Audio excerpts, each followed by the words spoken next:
Agora na Alvorada FM você vai ouvir Papo de Especialista.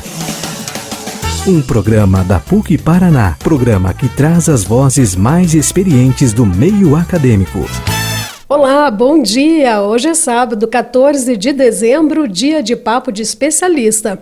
O tema é Inovação com Cristiano Teodoro Russo, RID de Inovação na aceleradora Hot Milk da PUC Paraná, Campus Londrina. Mas antes, saiba tudo o que acontece na PUC Londrina. Papo de Especialista. Já pensou em ter uma experiência internacional durante a graduação?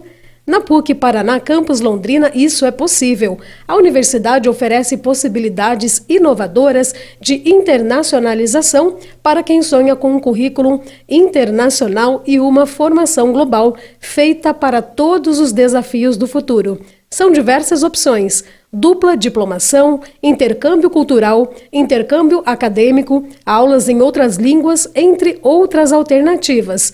Venha explorar o mundo com a PUC Paraná. Perdeu o prazo para se inscrever no vestibular ou só tem disponibilidade para realizar a prova em outro dia? O vestibular agendado da PUC Paraná é perfeito para você. Oferecemos duas formas de participação: presencial e online. Em ambas, você terá 20 questões e uma redação, tendo 2 horas para mostrar todo o seu potencial, incluindo tempo para preencher as respostas. Não perca essa chance. Faça sua inscrição através do site graduação.pucpr.br. E a PUC Paraná foi classificada como a 3ª melhor universidade privada do Brasil no ranking Universidade Folha 2024. Além disso, a PUC Paraná também foi eleita a universidade privada mais inovadora do Brasil. Esse resultado reforça a posição da PUC como referência em educação superior no Brasil, além de refletir a solidez do compromisso com a qualidade educacional e com a formação de profissionais capacitados. Papo de Especialista. A inovação é a força motriz que transforma ideias em soluções impactantes, impulsionando o progresso em diversas áreas. Em um mundo em constante mudança, a capacidade de inovar é essencial para a sobrevivência e o sucesso. Para tratar deste assunto, eu recebo Cristiano Teodoro Russo, RID de Inovação na aceleradora Hot Milk, PUC Paraná, Campus Londrina. Bom dia, professor. Seja muito bem-vindo. Bom dia a todo mundo que nos ouve nessa manhã de sábado. Vai ser um prazer conversar com vocês sobre inovação. E só pegando um gancho aí sobre o curso de medicina, a gente tem uma disciplina que chama Inovação e Tecnologia em Saúde, que inclusive sou eu que aplico essa para os alunos de medicina. Professor, o que é inovação e como ela se distingue de uma simples melhoria?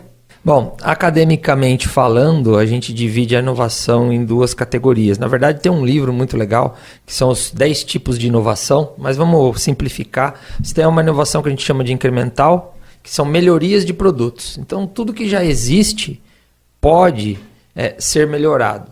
E quando isso chega até a população em geral e a gente utiliza isso ou numa indústria ou no dia a dia, a gente considera isso uma inovação. Então, teoricamente, o nosso mundo é repleto de inovação todo o tempo. E a outra é aquela que a gente chama de disruptiva. É quando cria-se algo que não existia até aquele momento. Talvez o exemplo mais fácil para todo mundo entender é a Uber, né? Então a gente tinha um meio de transporte privado, vamos chamar assim, com motorista, que era o táxi. Mas estava num ponto específico, ou você tinha que ligar numa central e nem sempre aquilo estava disponível para todo mundo a todo momento, a qualquer hora. E de repente, empreendedores decidiram colocar isso num aplicativo, na palma da sua mão, em qualquer momento, para você conseguir um motorista particular. Esse é o conceito da Uber, né? É um motorista particular a menos de 5 minutos, quando dá certo, para te levar aonde você precisa ir, sem nenhum estresse. E você pode pedir isso em qualquer ponto, em qualquer lugar que você tiver. Eu mesmo, hoje, já usei, vim da minha casa para cá, usando esse serviço. Então, isso é uma disrupção, não existia antes. E aí a gente inovou no serviço de mobilidade urbana. Então, a gente impactou um setor, um serviço e as pessoas. com algo que não existia antes. Então, para ficar, a gente pode transformar o que já existe ou criar algo que não existe ainda. Então, a gente coloca a inovação mais ou menos nessas duas caixas aí. Então, a inovação, ela sempre impacta a sociedade, professor? O objetivo é esse. Quando não impacta, pode até ser inovador, mas daí não tem utilidade. E aí você põe em outras duas caixas. Eu só criar coisas, ou eu criar coisas úteis e do ponto de vista do negócio, que gere negócio.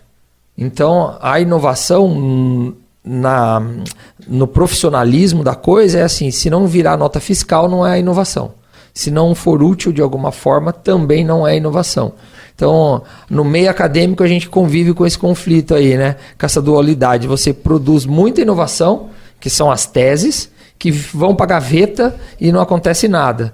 Então eu posso descobrir um jeito inovador de identificar as borboletas do mundo e ninguém usa isso, não serve para nada, virou uma gaveta, né? Então isso foi inovador? Foi. Você inovou? Inovei, mas serviu para alguma coisa? Não. Ou a gente cria uma forma diferente de atender as pessoas, a telemedicina.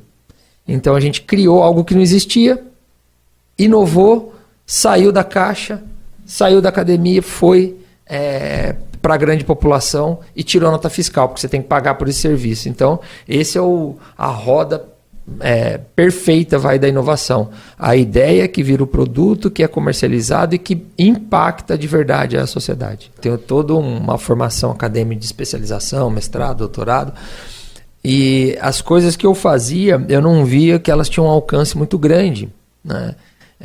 Quando eu fui para esse caminho, eu tinha um propósito.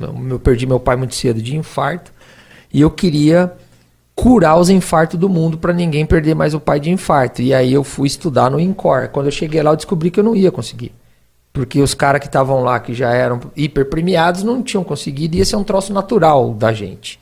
Você pode prevenir, mas não ia dar.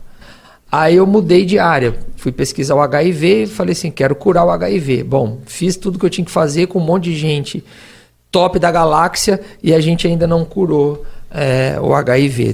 Trata muito bem, as pessoas vivem bem quando diagnostica precocemente e faz o acompanhamento, mas a cura 100% a gente não conseguiu.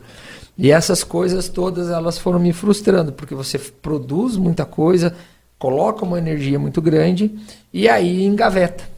Né, aquele conteúdo em gaveta. No caso das duas pesquisas que eu fui, elas ainda são consultadas e servem de base para outras pesquisas.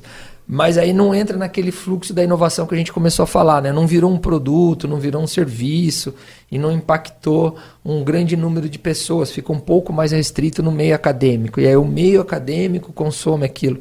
E aí o meu perfil, eu fui me autoconhecendo e fui percebendo que o meu perfil era um pouco diferente. E eu gostava de desafios diferentes. E eu me encontrei no universo da inovação, no universo de produzir coisas que alcançassem mais e impactassem mais, né? Então aí eu fui desviando um pouquinho da academia, no sentido de continuar pesquisador. Então eu já não faço pesquisa acadêmica há muito tempo, né? E entrei para esse lado da inovação aí nos últimos 15 anos. Eu sou biomédico. Né? É biomedicina. Aí eu fiz uma especialização em imunologia de transplantes no INCOR, fiz meu mestrado em virologia molecular na Unifesp e o doutorado em ciências da saúde na PUC, já quando eu saí de São Paulo e fui para Curitiba. Mas eu passei por 2 multinacionais da área da saúde em 13 anos de São Paulo, e foi lá que eu tive a minha primeira experiência acadêmica. Então eu construí toda uma carreira de 13 anos em São Paulo. E os últimos 13 aqui em Londrina, 2 em Curitiba. Então eu tenho, esse ano de 2024, eu faço 25 anos de carreira profissional saindo da universidade. Eu sou de uma época que você trabalhava muito cedo, né? Hoje não pode mais, dadas o nosso momento de mundo, mas eu comecei a trabalhar com 13 anos, né? Então, a minha carteira assinada, acho que foi primeiro foi com 15. Né? Então, tem um período antes, a universidade e o pós. Então, são 25 anos de carreira na, basicamente, área da saúde e os últimos 13 focados na inovação. E como foi esse seu processo de transição? São Paulo, Curitiba, Londrina, como você chegou aqui? Então, a saída de São Paulo para Curitiba é porque eu já estava cansado de São Paulo e um amigo meu, padrinho de casamento, Marcelo, estava montando um laboratório em Curitiba. E aí ele me convidou para ir para Curitiba e ajudá-lo nessa construção, fazer toda a área técnica. E eu achei naquele momento um bom momento. E aí fiquei 2 anos lá e aí surgiu uma oportunidade. Aí eu estava estressado, a gente começou aqui no off, aqui falando de estresse, de burnout. Eu estava nesse nível com o laboratório, eu ficava muito fechado e aquilo estava me incomodando. E aí surgiu a oportunidade do curso de medicina da PUC. Aí a minha rede de relacionamento foi acionada e eu tive uma conversa lá em Curitiba, na época, com os coordenadores aqui do curso, e saímos eu e a minha esposa de Curitiba. A gente estava recém-casado, ia fazer 2 anos de casado, eu acho que menos até. E aí nós viemos os dois para Londrina. E a gente chegou aqui em 2013, no primeiro ano do curso de medicina da PUC. Eu comecei a dar aula 1 ano depois, por conta da disciplina, que só entrava no segundo semestre, no segundo ano, e a Pri já começou quando a gente mudou. Já em 2013 ela já entrou, então a gente está aí desde o primeiro tijolo do curso de medicina da PUC. Você está ouvindo Papo de Especialista. Professor, a gente já vai para o nosso primeiro e rápido intervalo e volta já para conversar mais sobre inovação. Estamos apresentando Papo de Especialista, um programa da PUC Paraná. Não saia daí, fique ligado, voltamos já. Voltamos a apresentar Papo de Especialista, um programa da PUC Paraná, o seu encontro semanal com o conhecimento. Estamos de volta, o papo de hoje é inovação e eu converso com o professor Cristiano Teodoro Russo. Professor, a inovação, ela pode ser aplicada em todas as áreas como saúde, educação e tecnologia?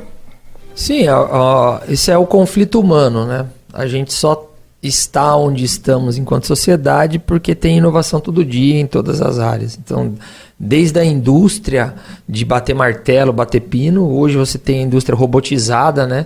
Fazendo vários serviços, até os trabalhos mais refinados, que são os trabalhos intelectuais. Hoje tem uma grande discussão no meio acadêmico de como a gente interage com aqueles mecanismos de inteligência artificial que te entregam respostas prontas, não é? Então hoje a gente chegou no dilema do conhecimento empacotado. Então sim, você pode e deve, né, inovar em todas as áreas. A comunicação, que é o que nós estamos fazendo aqui, se a gente voltar no contexto histórico, houve um momento da humanidade que o rádio não existia. Até ele ser criado e ele ocupar um espaço majoritário quando veio a televisão. Ou seja, você tinha a voz, tinha o som, mas não tinha a imagem. Aí a gente chegou à imagem. Aí quando você imaginava que não poderia inovar de mais nenhum modal na comunicação, vieram os smartphones e o conteúdo passou de um outro formato, tanto de geração quanto entrega, para dentro do smartphone, que só foi possível porque você criou o smartphone e depois a internet, o Wi-Fi, o Bluetooth. Então você tem aí formas de consumir essa informação diversificadas. Então sim, e é esse o caminho, é inovar em tudo para a gente continuar evoluindo. E a inovação, ela te coloca, nesse caso específico, sobre alguns dilemas, que são os dilemas éticos. Até onde eu consumo esse negócio, né? Lá na nossa casa a gente tem algumas regras meio rígidas com esse negócio. Então tem tempo, a gente monitora o que pode ser visto, a gente tira da mão, deixa uma semana sem, já cheguei a deixar um mês sem. Porque tem que entender o caminho e como esse é o nosso papel como pai. Mas não dá para você privar essa inovação dos jovens, porque o mundo ele acontece também dentro desse ambiente online e ali você também tem coisas muito boas que podem ajudar, mas a gente tem que fazer os filtros. Então o dilema ético, a inovação, ela sempre traz um dilema ético, um conflito ético e um posicionamento de como você usa, para que a gente usa e como que isso reflete no dia a dia das pessoas, sem dúvida nenhuma. Professor, olha, talvez uma dúvida de quem está em casa nos ouvindo. Inovação necessariamente exige de tecnologia ou eu posso ser inovadora, por exemplo, num mundo analógico, digamos assim? Você pode ser inovador no mundo analógico. Imagina o seguinte, que você é padeiro, né? E você tem um método de fazer o pão que demora 3 horas. E você adapta esse método para chegar num pão mais gostoso, melhor, em meia hora. Você não usou nenhuma tecnologia, você mudou métodos, talvez ingredientes, e isso é uma inovação. Aonde isso impacta? Eu demoro 1 hora para fazer 10 pães. Se em meia hora eu faço 15 pães, quer dizer que em 1 hora eu faço 30. Então eu saí de um método que me entregava 10 em 1 hora para um método que me entrega 30 em 1 hora. Ou seja, eu melhorei 30% o meu rendimento, 3 vezes o meu rendimento. Isso impacta na nota fiscal que a gente falou lá no começo. Eu não usei nenhuma tecnologia. Então você pode e deve. A tecnologia é uma ferramenta para a inovação, mas não necessariamente que coisas inovadoras provém única e exclusivamente da tecnologia de forma alguma. Quando a gente pensa na cultura de rotação, só o fato de trocar a cultura é uma inovação, porque antes eu tinha um padrão que desgastava o solo, me exigia muito mais trabalho para melhorar a minha produtividade. Quando a técnica mudou, e isso é inovador, a gente conseguiu melhorar a produtividade e preservar mais o solo. A própria introdução da curva de nível para você reter água, impedir o desgaste, né, que a corredeira leve toda a plantação, já é uma inovação, e aí não tem nada de tecnologia, tem de observação. Você observou que o modelo de plantação dos incas, né, em montanha, fazia o corte para evitar a enxurrada, que ela levasse toda o cultivo. Você trouxe isso, só que a gente demorou para ver, né? Mas já estava lá. Mas você introduziu isso nas nossas culturas. Isso é inovador, a gente não usou absolutamente nada tecnológico. Então, o agro é um bom exemplo, e tem tantas outras coisas no dia a dia que a gente não percebe, né? Então, não está com o olhar atento para olhar para essas inovações não tecnológicas. E a gente vai agora para mais um intervalo e na volta, professor, eu vou pedir para o senhor explicar para a gente o que caracteriza um pensamento inovador e quais são as suas principais características. Não desligue o rádio, Papo de Especialista volta já. Voltamos a apresentar Papo de Especialista, um programa da PUC Paraná. Você está ouvindo o Papo de Especialista, uma parceria entre a PUC Paraná Campus Londrina e a Rádio Alvorada. O convidado de hoje é o professor Cristiano Teodoro Russo e a gente fala sobre inovação. Professor, o que caracteriza, então, um pensamento inovador e quais são as suas principais características?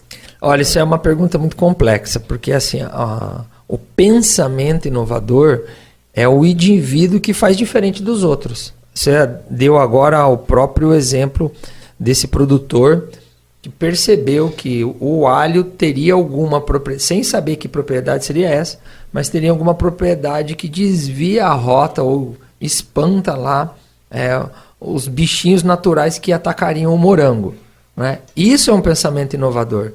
A partir de uma observação, a partir de um experimento próprio, tentativa e erro, essa pessoa percebe coisas que outras pessoas não percebem. Então, ao longo da história da humanidade, a gente tem grandes nomes que a gente cita em vários momentos, que descobriu a lâmpada, a energia elétrica, a penicilina ou isso, aquilo. São pessoas que têm um olhar muito mais aguçado para o seu redor e conseguem transformar isso em algo positivo, ou às vezes negativo, né? A gente tem o exemplo da bomba atômica, grandes pensadores que identificaram e conseguiram manipular uma energia que ninguém conseguia. Essa turma toda, seja para um lado ou para o outro, já são pessoas diferentes que têm esse olhar não inovador, mas é um olhar de raio-x, que percebe algo que o outro não percebe, né? Que características são essas? Geralmente são pessoas inquietas, são pessoas que não estão dentro do fluxo do comando, então ela não se aceita ser comandada de forma totalmente passiva. São pessoas que não ficam esperando alguma coisa, tomam atitude, sejam errando ou acertando. E a inovação é isso, é tentativa e erro. Não se punem com o erro, continuam na tentativa. E isso também não é todo mundo que tem. Então são características de indivíduo e a gente percebe isso ao longo da vida. Às vezes a própria pessoa não se enxerga, não vê e não percebe, é algo natural. A pessoa vai executando isso ao longo do tempo. Dá para ensinar pensamento inovador? Dá, que é o que a gente faz, por exemplo, na minha disciplina de tecnologia, inovação e saúde. A gente já tem isso muito bem delineado, de livros no formato acadêmico, tipo de inovação, perfil de inovador, perfil de empreendedor. Mas se isso não está no indivíduo, você não desperta. Você ensina uma técnica. Para você montar uma empresa funciona assim, assim, assim, assado. Para você desenvolver um produto é assim, assim, assim, assado. Mas aquele 5 minutos, o momento eureka é do indivíduo, isso está com ele. Às vezes está quietinho, porque ele está dentro do padrãozinho da sociedade de fazer isso aqui, está sendo sufocado dentro de alguma coisa, de uma função, por uma necessidade, às vezes pela necessidade financeira de ocupar uma carreira, uma profissão, alguma coisa. Mas quando ele entra em contato com isso, a chaminha acende e aí essa pessoa tende a seguir esse caminho da inovação ou de criar coisas ou de se posicionar diferente. Professor, eu percebi que o senhor mencionou 2 vezes ao longo dessa resposta as expressões tentativas e erros, ou seja, inovar não é fácil, né? E tem que saber suportar o processo. É isso mesmo? É assim que funciona. O Thomas Edison, para chegar na primeira lâmpada, fez acho que 1.200 tentativas. 120, sei lá, é um troço meio absurdo. E é isso, se ele se frustrasse na terceira, né? E hoje a gente tem um momento de sociedade bem complexo, porque o jovem ele desiste na primeira, né? Tem um nível de frustração, de tolerância com a coisa que faz com que ele largue as bets rápido. Não é? Não deu certo, não quero mais. Cara, se os grandes nomes da humanidade tivessem largado na primeira, ninguém tinha chegado lá. Eu lembro que quando eu fiz o meu primeiro experimento lá no INCOR e não deu certo, eu fiquei muito frustrado. Aí os pesquisadores sêniores vieram conversar comigo no café e falaram: Cristiano, isso faz parte do processo, cara. Você está fazendo um negócio de altíssima complexidade, não vai dar certo na primeira, a gente já esperava. Vamos pro pau, vamos fazer a segunda. E assim a gente continuou. Então eu tive o privilégio de ter pessoas que tinham essa noção de tentativa e erro muito evidente, é o cotidiano. Na academia a gente tem muito isso, na escola você tem um negócio punitivo, você fez a sua prova e como que você lida com isso? Né? Eu lembro uma vez que numa defesa de tese a gente estava falando assim, uma pessoa de uma área de conhecimento falou: não pode falar não, senão o aluno se frustra. Mas como que você não pode falar não? Você tem que apontar o que não está correto, mas o seu feedback ele tem que ser um feedback positivo, não punitivo. Né? Falou: olha, Cristiano, aqui você... E foi assim nas minhas defesas. Aqui não ficou bom, você melhora para lá. Então a gente tem hoje um momento de sociedade que essa frustração com a tentativa e erro, ela foi minimizada e a gente precisa refletir sobre isso. Ninguém vai conseguir acertar de primeira e você precisa ter persistência para continuar. No empreendedorismo de negócio, isso é um mantra. Isso chama resiliência. O empreendedor que não tem resiliência para continuar, ele acaba pelo caminho.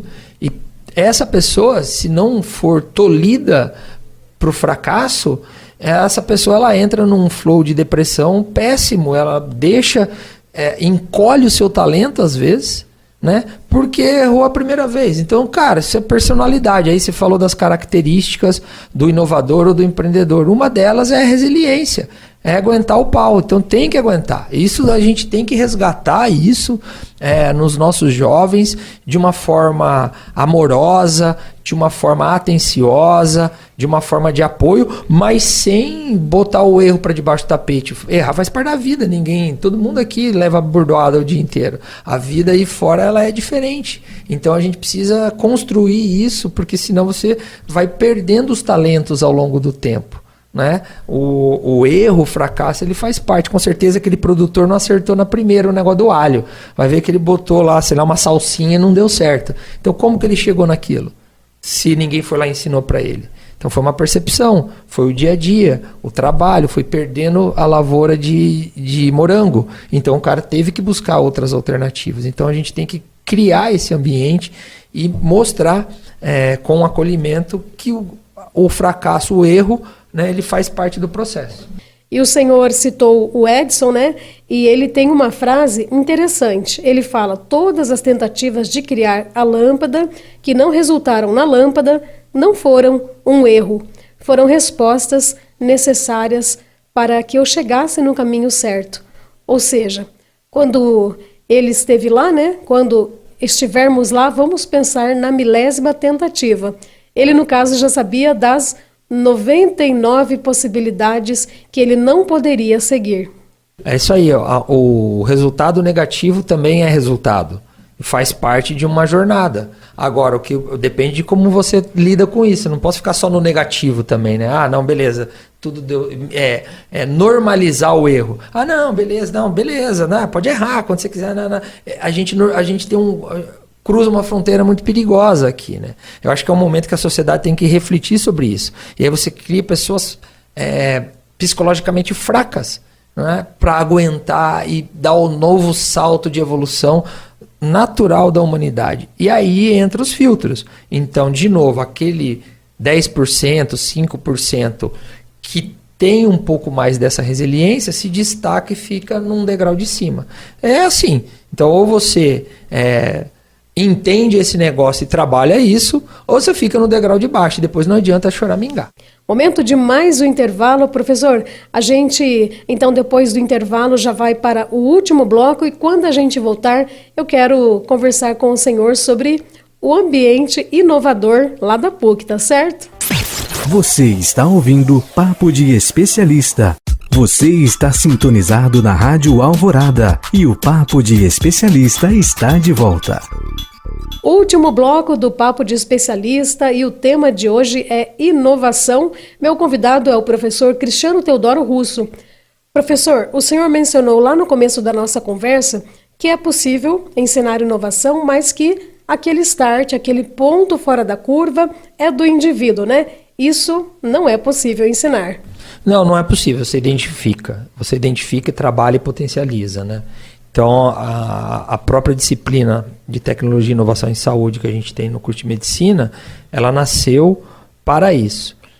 É todo mundo que vai inovar? Não. É todo mundo que vai querer isso para a carreira? Também não. Mas quando a gente identifica, quem se identifica com esse modo diferente de pensar, você precisa criar o mecanismo de acolhimento e criar a trilha de conhecimento para isso. Então, quando a disciplina foi construída, a gente percebeu que a gente já tem alunos que interagem de uma forma diferente, eles têm um olhar diferente, mas eles não tinham um caminho. A instrumentação não era dada, você não mostrava o ambiente de tecnologia e inovação em saúde, o que está sendo feito em outros lugares que vai impactar na carreira do médico lá na frente. Então hoje a gente tem cirurgia robótica, você usa óculos de imersão virtual para guiar a cirurgia, você faz impressão 3D pré-cirúrgica para treinar a intervenção cirúrgica e depois fazer a cirurgia. Isso está rodando aqui no Hospital Evangélico, aqui em Londrina e em vários outros lugares, né? Então, esse caminho o jovem ainda não viu porque ele está em outra fase da vida. Mas a gente percebeu que a gente podia entregar isso de uma forma não controlada, mas uma forma referenciada, com o conteúdo correto, com as fontes corretas, e isso vai ajudar e mostrar para esse aluno que também tem uma outra rota da inovação, e quanto isso impacta na carreira dele como médico. Então a gente já colocou, tem 2 anos, a disciplina. No Brasil a gente tem 370 escolas de medicina, só 7 tem disciplinas como a nossa, aqui em Londrina. Né? No Paraná eu acho que são poucas, conheço 1 ou 2, então é um diferencial dentro do curso de medicina na esteira da inovação da PUC. Professor, recentemente eu ouvi uma reitora falar que já era possível pensar numa mudança nos pilares acadêmicos. Antes a gente falava de pesquisa, ensino e extensão. Pesquisa, ensino, extensão.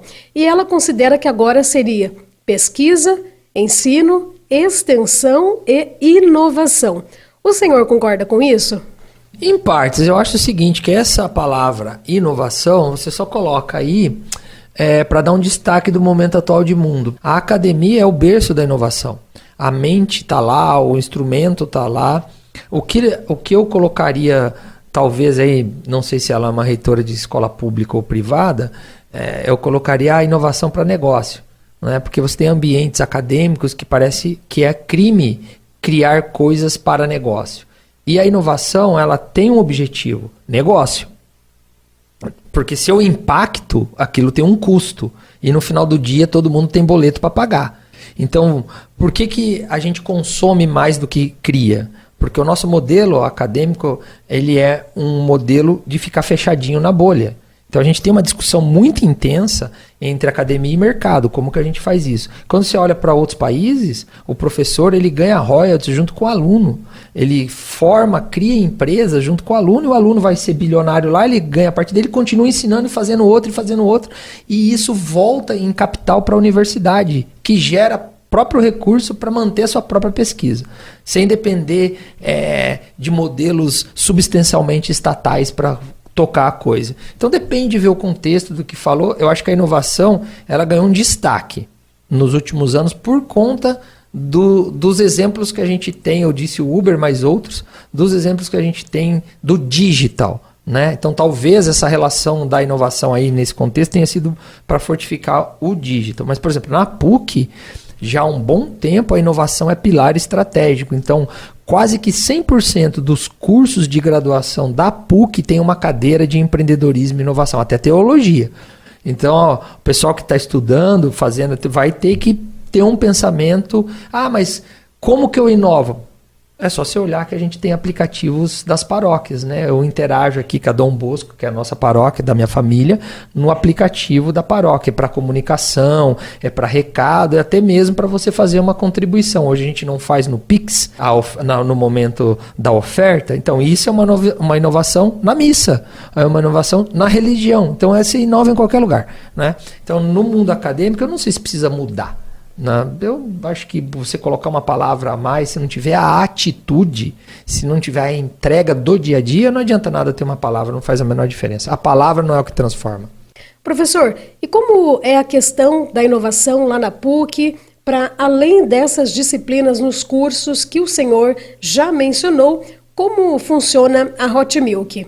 Então, a PUC ela tem um histórico de ser vanguarda. Né? Recentemente a gente ficou ranqueado aí como a melhor universidade privada do Paraná e estamos entre as 5 melhores, acho que é a terceira do Brasil. Né? O nosso curso de medicina também está entre os top 5 do Brasil, justamente porque a nossa geração do conhecimento não é só o tradicional. O tradicional é fundamental, é a base para tudo, mas a gente estimula o inovador, o de vanguarda, o olhar lá na frente. E aí já há um bom tempo começou na escola de negócio trabalhando o empreendedorismo, é o criar negócio com sustentabilidade, de forma que você impacte a sociedade. E isso ganhou o contorno da inovação, que é novos produtos e novos serviços nas outras áreas. Então a PUC tem uma trilha de empreendedorismo que alcança todos os cursos de graduação. Então o aluno tem a oportunidade de cursar isso em todos. Em alguns cursos a matéria, inclusive, ela é já integrada na grade, é obrigatória, então vale nota, passa, se ele não passar tem que fazer de novo. E em outros, como na medicina, é optativa. Então é uma opção do aluno cursar aquela trilha, né? Além disso, a gente tem os programas de iniciação científica para além da ciência tradicional, que é a ciência da inovação e do empreendedorismo, com foco em novas empresas, novos produtos. E a gente tem um programa muito legal, que é o PIBEP, que é o Programa Interno de Empreendedorismo, que além de tudo, a PUC dá uma bolsa de R$10 mil para o aluno que é elencado entre os 5 melhores projetos aí, desenvolver um protótipo da ideia que ele está criando, que é oriunda de todo esse ambiente. Então a gente cria uma trilha toda para o aluno, isso no acadêmico. E a Hot Milk nasceu para trazer mais um elemento para essa história toda, que são as startups, que são as empresas de base tecnológica. O Uber é um exemplo dessa, né? O Nubank, Banco Digital, para que o nosso aluno que se identifica nisso tudo pudesse criar a própria startup. Esse projeto deu tão certo, que a Hot Milk saiu de uma salinha, né, lá em Curitiba. Eu estava lá, vindo de São Paulo, quando eu conheci. Eu acho que dentro da PUC inteira, dos 3 campos, Toledo, Londrina e Curitiba, eu sou o único docente remanescente dentro desse fluxo aí do primeiro tijolo da Hot Milk, né, e cresceu para um ambiente de 11 mil metros quadrados, 2 prédios, 100 startups parceiras, 100 empresas parceiras, e ganhou 2 anos consecutivos o prêmio de melhor ambiente de inovação do Paraná. Né, e está entre os 5 melhores do Brasil.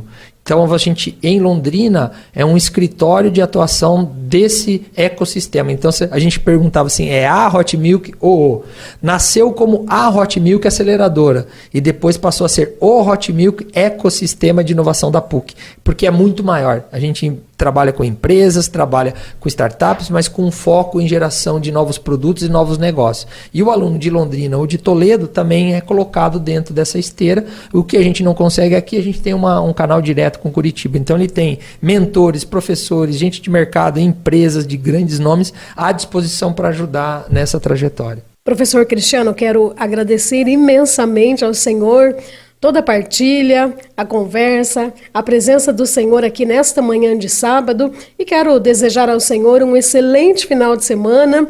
Peço desculpa um pouquinho pela voz, né, com a gripinha aqui, e desejo ao Senhor, então, repetindo, um excelente final de semana ao Senhor e toda a sua família, e até uma próxima conversa nossa, com a graça de Deus. Eu que agradeço a oportunidade. Fica aí o convite para vocês que quiserem saber mais sobre empreendedorismo, inovação e startup. Assistam o meu programa todo sábado, 9 da manhã na Tarobá, agora para o Paraná inteiro. É só ligar na Tarobá que você vai assistir, e a gente trata disso aqui com outro nível de profundidade. Cada dia um entrevistado novo. A gente está há 3 anos e meio no ar, indo para o 4º ano, então é uma felicidade muito grande. Um bom fim de semana para todos e estou sempre à disposição. Obrigado. Você está ouvindo Papo de Especialista. E eu agradeço você que nos acompanhou até aqui. O Papo de Especialista, lembrando, é uma parceria entre a PUC Paraná, Campus Londrina e a Rádio Alvorada. Produção, Departamento de Jornalismo da Rádio Alvorada e Assessoria de Comunicação da PUC Paraná. Apresentação, Ana Neri. Trabalhos técnicos de Everton Gasparini. Eu te espero no próximo sábado para mais um Papo de Especialista. Até lá! Este foi o Papo de Especialista, um programa realizado pela PUC Paraná. Papo de